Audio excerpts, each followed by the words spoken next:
Sevinirəm əlbəttə ki buna. İlk olaraq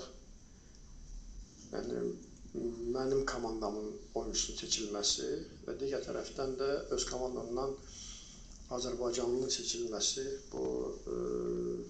buna ancaq mən sevinə bilərəm və böyük dəyər verirəm.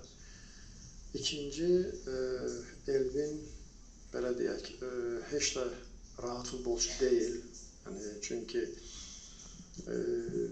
dəfələrlə olub ki, öz idman formasından çox aşağı səviyyədə olub və sonda biraz qalxıb, düşüb, yenə qalxıb. Biraz stabillik çatışmır Elvində.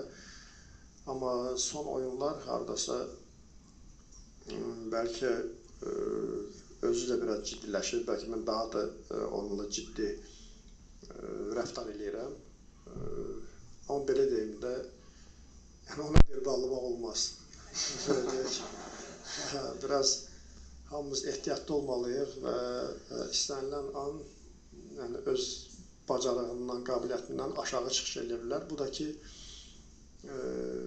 sadəcə biraz, bəlkə ona bir neçə il lazımdır ki, bu məsuliyyət dərk eləsin, bəlkə daha ciddi olmağı, daha böyük olmağı, yəni özünü meydanda, meydandan kənarda böyük aparmağı, daha da məsuliyyətli olmaq üçün bəlkə bir neçə il vaxt lazımdır, amma əgər biz bir neçə ildə gözləyəsi olsaq, bizim işimiz heç də yaxşı olmaz.